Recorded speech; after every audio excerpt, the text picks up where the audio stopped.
ಎಲ್ರಿಗೂ ನಮಸ್ಕಾರ.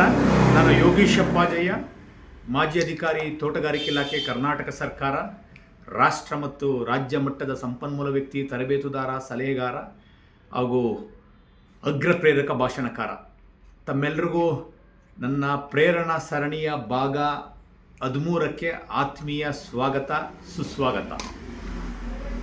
ಭಾಗ 13ರ ಮತ್ತೊಂದು ನಮ್ಮಲ್ಲಿ ಎಲ್ಲೋ ಒಂದು ಜಾಗೃತಿ ಮೂಡಿಸಂತ, ನಮ್ಮಲ್ಲಿ ಎಲ್ಲೋ ಬಡಿದೆಪ್ಸಂತ ಒಂದು ಚಿಕ್ಕ ಕಥೆಯನ್ನು ಹೇಳ್ತೇನೆ ಮತ್ತು ಸಾರಾಂಶ ಮತ್ತು ತಾತ್ಪರ್ಯವನ್ನು ಆನಂತರ ಹೇಳ್ತೇನೆ. ಯಾರೋ ಒಬ್ಬರು ಬ್ರಹ್ಮಚರ್ಯ ಅನುಸರಿಸ್ತಾ ಇದ್ದಂಥವ್ರು, ಬ್ರಹ್ಮಚರ್ಯ ಪಾಲನೆ ಮಾಡ್ತಾ ಇದ್ದಂಥವ್ರು, ಹಿರಿಯರು, ಮದುವೆ ಆಗಿಲ್ಲ. ಬ್ರಹ್ಮಚರ್ಯ ನಿಮಗೆಲ್ಲ ಗೊತ್ತಿರೋಂಥದ್ದೇ.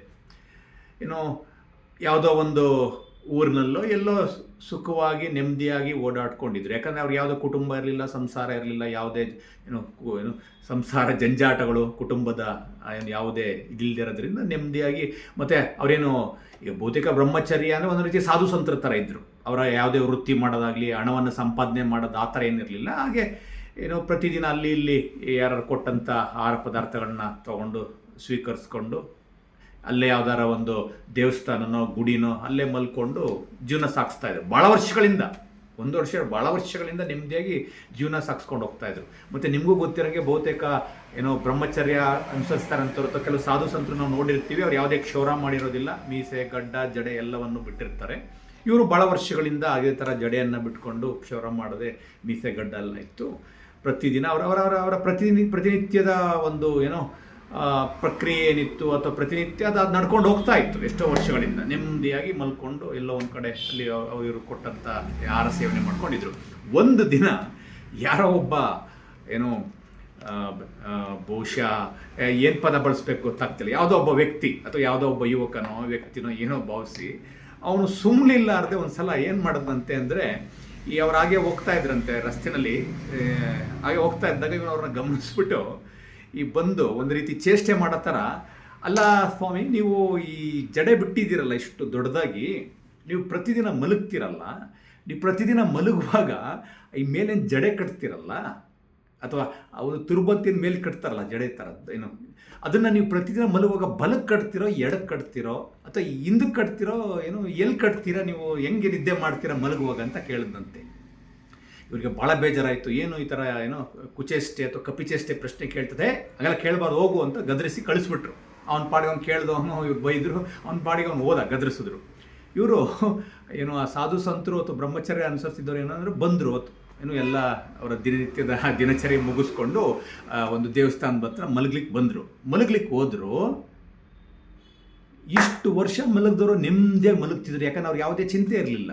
ಅವತ್ತು ಮಲಗ್ಲಿಕ್ಕೆ ಹೋದ ತಕ್ಷಣ ಅವನು ಕಪಿಚೇಷ್ಟೆ ಮಾಡಲಿಕ್ಕೋ ಅಥವಾ ಕುಚೇಷ್ಟೆ ಮಾಡಲಿಕ್ಕೆ ಪ್ರಶ್ನೆ ಕೇಳಿದ್ನಲ್ಲ, ನೀವು ಮಲಗುವಾಗ ಇದನ್ನು ಜಡೆನ ಬಲಕ್ಕೆ ಕಟ್ತೀರೋ ಎಡಕ್ಕೆ ಕಟ್ತೀರೋ ಅಂತ ಕೇಳಿದ್ರು. ಅವ್ರಿಗೆ ಅದು ಹಠಾತ್ತಾಗಿ ಅವರಿಗೆ ನೆನಪು ಬಂದುಬಿಡ್ತು.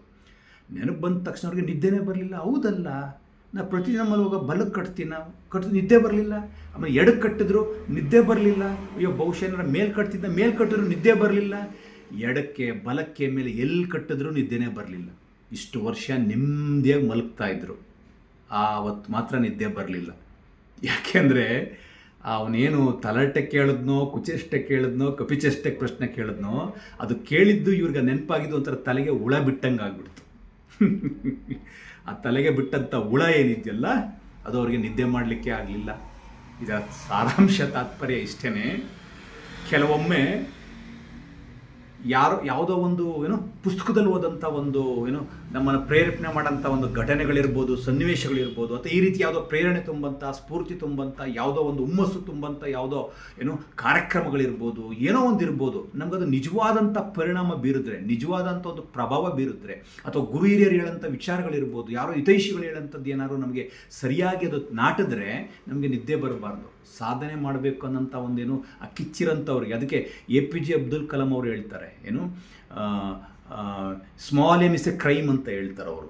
ಚಿಕ್ಕ ಚಿಕ್ಕ ಗುರಿಗಳನ್ನ ಇಟ್ಕೊಳ್ಳೋದು ಅಪರಾಧ ಅಂತ ಹೇಳ್ತಾರೆ ಅವರು. ಅಂದರೆ ಆ ರೀತಿ. ಅಥವಾ ಮತ್ತೊಂದು ಹೇಳ್ತಾರೆ ಅವರು, ಯಾವುದು ನಾವು ಎಚ್ಚರವಾಗಿದ್ದಾಗ ಕಾಣ್ತೀವಲ್ಲ ಅದು ಕನಸಲ್ಲ ಅಂತ ಹೇಳ್ತಾರೆ. ನಿಜವಾದ ಕನಸು ಅಥವಾ ನಾವು ರಾತ್ರಿ ಮಲಗಿದಾಗ ಕನಸುಗಳು ಬೀಳ್ತಾವಲ್ಲ, ಸಾಮಾನ್ಯವಾಗಿ ಕನಸು ಬೀಳ್ತು ಅಂತ ಹೇಳ್ತೀವಲ್ಲ, ನಾವು ನಿದ್ದೆ ಮಾಡುವಾಗ ಬರೋಂಥದ್ದು ಕನಸುಗಳಲ್ಲ.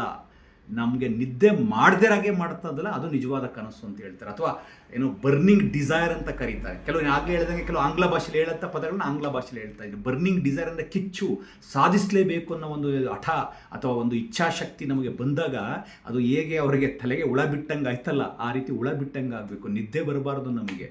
ಏನು ಬಹುಶಃ ಈ ನಿಟ್ಟಿನಲ್ಲಿ ನಾನು ತಮಾಷೆಗೆ ಹೇಳಬೇಕು ಅಂತಂದರೆ, ಈಗ ನಾನು ಪ್ರೇರಣಾ ಸರಣಿಯ ಕಾರ್ಯಕ್ರಮಗಳೇನು ಮಾಡ್ತಾ ಇದ್ದೀನಿ ಅಥವಾ ವೀಡಿಯೋಗಳನ್ನ ಚಿಕ್ಕ ಏನು ಕಥೆಗಳನ್ನು ಹೇಳೋದ ಮೂಲಕ ನಿಮ್ಮನ್ನು ಉರುದುಂಬಿಸ್ಲಿಕ್ಕೆ, ಪ್ರೇರೇಪಣೆ ಮಾಡಲಿಕ್ಕೆ, ಬಡಿದೆಬ್ಬಿಸಲಿಕ್ಕೆ ನಿಮ್ಮನ್ನೇನು ಪ್ರಯತ್ನ ಮಾಡ್ತಾ ಇದ್ದೀನಲ್ಲ, ಕೆಲವಾರು ಮಂದಿಗೆ ಇದನ್ನು ನೋಡಿರ್ತ ಕೆಲವಾರು ಮಂದಿಗೆ ಇದು ಹುಳ ಬಿಟ್ಟಂಗೆ ಆಗಲಿ ಅಂದರೆ ಒಳ್ಳೆ ರೀತಿ ಹೇಳ್ತಾ ಇದ್ದೀನಿ ನಾನು. ಕೆಟ್ಟ ಬೇರೆ ಅರ್ಥದಲ್ಲಿ ನಾನು ಹೇಳ್ತಾ ಇಲ್ಲ. ಒಳ್ಳೆ ನಿಟ್ಟಿನಲ್ಲಿ ನಿಮ್ಮೆಲ್ಲರಿಗೂ ಹುಳ ಬಿಟ್ಟಂಗೆ ಆಗಲಿ. ಅಂದರೆ ನಿಮಗೆ ಏನೋ ಒಂದು ರೀತಿ ನೀವು ನಿಮ್ಮ ಜೀವನ ಶೈಲಿ, ನಿಮ್ಮದೇ ಆದಂಥ ಜೀವನ ಶೈಲಿ, ನಿಮ್ಮದೇ ಆದಂಥ ಒಂದು ಜೀವನ ಒಂದು ಘಟ್ಟದಲ್ಲಿದ್ದೀರಾ, ಒಂದು ಹಂತದಲ್ಲಿದ್ದೀರಾ.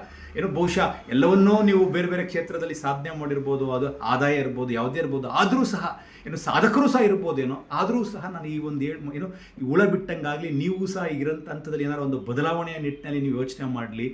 ಇವತ್ತು ಯಾರ್ಯಾರು ಈ ಒಂದು ವಿಡಿಯೋವನ್ನು ನೋಡ್ತಾ ಇದ್ದೀರಾ, ಇವತ್ತು ರಾತ್ರಿ ನಿಮ್ಗೆ ಯಾರಿಗೂ ನಿದ್ದೆ ಬರಬಾರ್ದು ಅಂದರೆ ನಾನು ಬೇರೆ ಅರ್ಥದಲ್ಲಿ ಹೇಳ್ತಾ ಇಲ್ಲ. ಅಂದರೆ ಏನೋ ಒಂದು ಚಿಂತನೆ ನಿಮ್ಮನ್ನು ಬೇರೆ ನಿಟ್ಟಿನಲ್ಲಿ ಇನ್ನೇನಾದ್ರು ನಿಮ್ಮ ಜೀವನದಲ್ಲಿ ಏನಾರು ಬದಲಾವಣೆ ಮಾಡ್ಕೊಳ್ಳಿಕ್ಕೆ ಸಾಧ್ಯ, ಇನ್ನೇನಾರು ಸಾಧನೆ ಮಾಡ್ಲಿಕ್ಕೆ ಸಾಧ್ಯನಾ, ಇನ್ನೇನಾದ್ರು ಬೇರೆ ರೀತಿ ನೀವೇನಾದ್ರು ಸಮಾಜಕ್ಕೆ ಕೊಡುಗೆ ಕೊಡೋ ನಿಟ್ಟಿನಲ್ಲಿ ನೀವೇನಾದ್ರು ಚಿಂತನೆ ಮಾಡ್ಬೋದು ಅಂತ ನಿಟ್ಟಿನಲ್ಲಿ ಈ ಒಂದು ಹುಳ ಬಿಟ್ಟಂಗೆ ಆಗಲಿ ಅಂತ ಹೇಳ್ತಾ, ಈ ಒಂದು ನನ್ನ ವಿಡಿಯೋಗಳು ನಿಮ್ಮೆಲ್ಲರಿಗೂ ಸಹ ಎಲ್ಲೋ ನನಗೆ ಆಗಲೇ ಭಾಳಷ್ಟು ಭಾಗಗಳಲ್ಲಿ ಒಂದೊಂದು ಕತೆಗೆ ಪೂರಕವಾಗಿ ಒಂದೊಂದು ಪದಗಳನ್ನ ಹೇಳ್ತಾ ಇರ್ತೀನಿ.